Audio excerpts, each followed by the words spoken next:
Good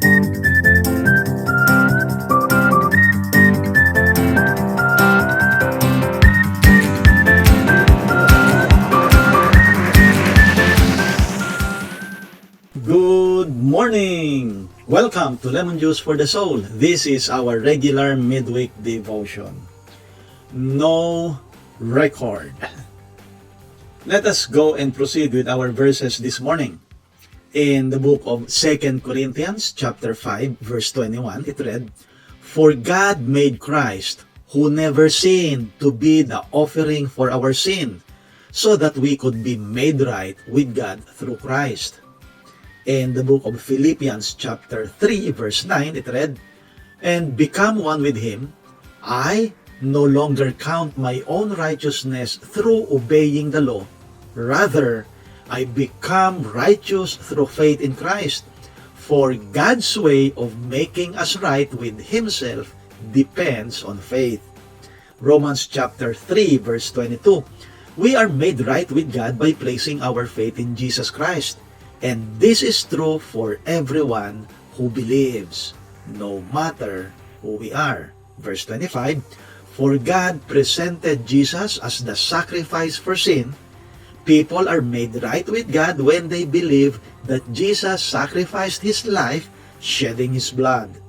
And in Galatians chapter 3 verse 11, it read, "Now it is clear that no one is justified before God by the law, because the righteous will live by faith."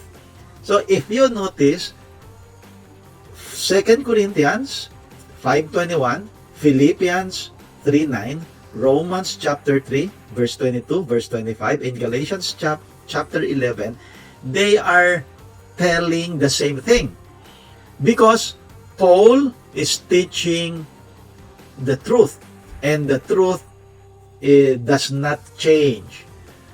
So Paul is teaching the truth to the churches in Corinth, in Philippi, and even in Rome, and churches in Galatia. There are a lot of churches in Galatia. Now the truth is that it says that God's way of making us right with Himself is through faith. It says that Jesus is the perfect sacrifice who died on the cross. And then by believing on the finished work of Christ on the cross, that will make us righteous before God. That will justify us. Justify, the easy way of understanding it is just putting it this way: justified, just as if I'd never sinned. So meaning, we are sinful before God, but when we put our faith on what Christ did on the cross, Jesus erased all our wrongs.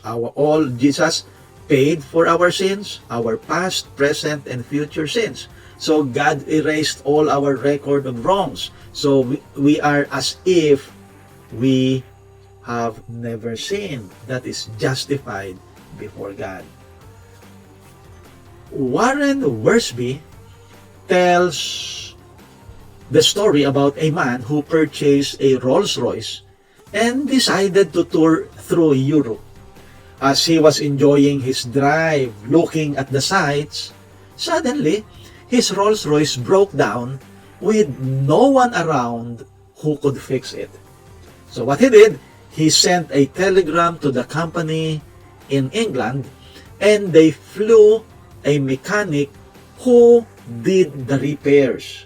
So the man thought to himself, or the owner of the Rolls-Royce thought to himself, this is going to cost me a lot of money. So he waited for a bill, but it never came. So he sent a letter to Rolls-Royce company telling what had happened during the trip, and then that the man that they sent, the mechanic, how the mechanic had fixed his car, and wondered what the charge would be. And then he got the letter back from Rolls-Royce company, which said, "Dear sir, thank you so much for your letter. You need to know that we have no record in our files that any Rolls-Royce has ever broken down at any place, at any time, for any reason. So with that, the owner of the Rolls-Royce was so happy because he does not need to pay anything because there was no record. So that's justification. We are justified just as if I'd never sinned. That's what justification had done in the life of the Christians. As Christian, you may fail, you may break down, and run yourself into a ditch. But God Almighty looks down at you and say, there is no record that my child has never broken down at all.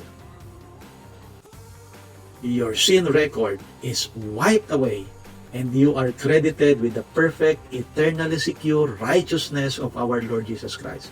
Every time God looks at us, He can see His perfect, righteous Son because Jesus paid it all. Again, going back with our verses, but let me read Romans 3:22. It read, we are made right with God by placing our faith in Jesus Christ. And this is true for everyone who believes, no matter who we are. 25. For God presented Jesus as the sacrifice for sin. People are made right with God when they believe that Jesus sacrificed His life, shedding His blood. In Galatians chapter 3, verse 11, now it is clear that no one is justified before God by the law because the righteous believe by faith. Let us pray. Dear Heavenly Father, we thank you so much. We thank you, Heavenly Father, because you provided a way in order for us to be forgiven. Thank you, Heavenly Father, because you sent your Son, Jesus Christ, as the perfect and final sacrifice. He shed His blood on that cross for me, for our sins. And Heavenly Father, thank you so much. And our prayer is continue to help us through your Holy Spirit to live a life worthy of your calling, to live a life worthy of your name, because we are called Christians. Help us to live a life as little Christ in this world. In Christ's name, we give honor and glory. Amen. Good morning!